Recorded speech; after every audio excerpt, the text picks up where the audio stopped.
Hi, I'm Mark Frazier. Exploring wildlife right in our own backyard is the best way to learn to appreciate them and therefore protect them. You're invited to join me on the exciting wildlife adventures. Welcome to Nature Walks.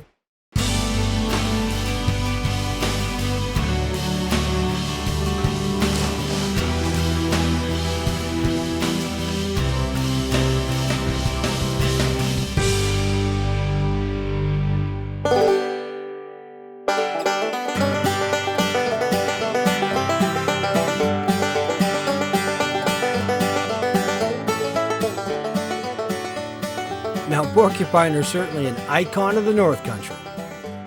They're herbivores. They feed on stems and branches, bark and shrubs, sometimes even nuts and berries.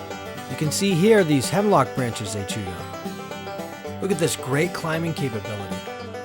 And they have 4 toes in the front and 5 in the back. Each have large, curved claws. This is really important. Now remember, these animals can weigh over 35 pounds. That's huge. So just imagine what it takes to get themselves up a tree like this. So those spikes dig right in and give them an excellent hold. This way they can actually latch right onto the tree, just like he's doing here, and then shimmy right up.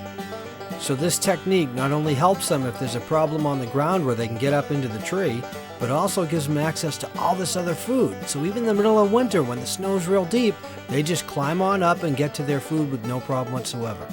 And one thing's for sure, porcupines like to eat. I can kind of relate to that. They're certainly adorable little critters, but you wouldn't want to give a hug to a porcupine. You can place that in the bad idea category, if you know what I mean.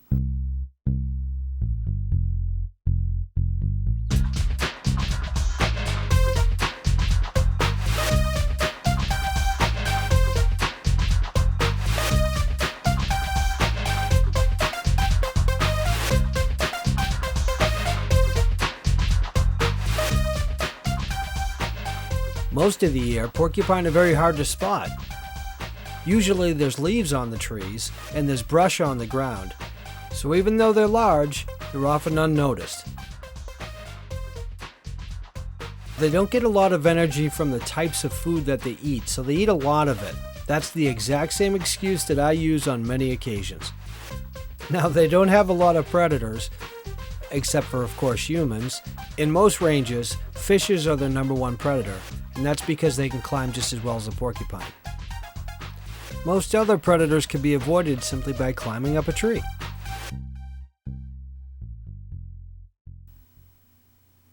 Porcupine are constantly taking care of their teeth, and I don't blame them. That's their most important tool. If you look closely, you'll notice their teeth almost have an orange peel color to them. That's from a protective enamel on the outside layer, allowing them to chew through bark, and very similar to what beavers have. To be a rodent and be this large means you have to protect yourself. Beavers chose to live in an aquatic habitat and flood a pond, whereas porcupine, that have a similar food source in the Cambrium, have decided to use the quills to protect themselves from their predators.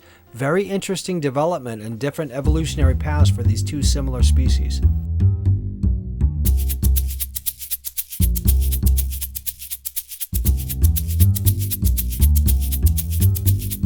There's as many as 29 different types of porcupines around the planet.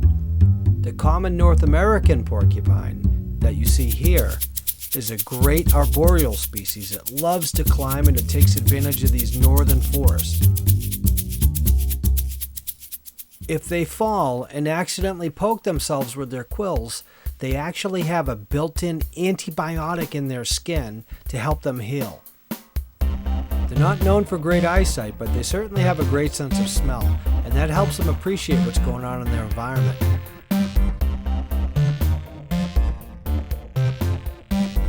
You might not think that they have this kind of balance capability to go out on these small, tiny branches, but the truth is, they can do exactly that. They're extremely nimble, and they can actually take cute little power naps like this when they need to.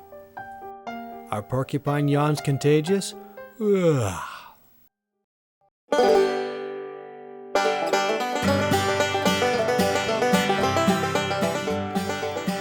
So what does a well-rested porcupine look for? Well, breakfast, of course. It was really interesting seeing this particular porcupine up in this pine tree. The quills of the porcupine actually look just like the needles on the pine tree. I wondered if maybe he knew that. Once he finished his meal, he decided to head down the tree. Now look at this. Watch his tail being used almost like another hand. He can't see what's going on directly underneath him, but he can feel his way, and he does exactly that with his tail.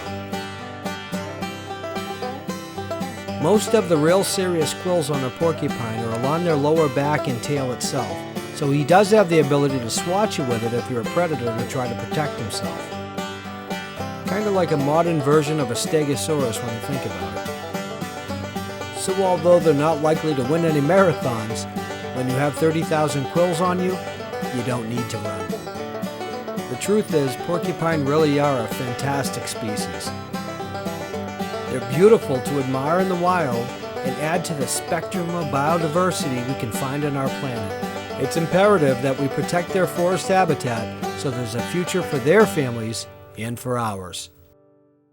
The incredible thing about wildlife is the closer you look, the more you find. Thank you so much for joining me on this nature walk. I'm Mark Frazier, and I'll see you again very soon.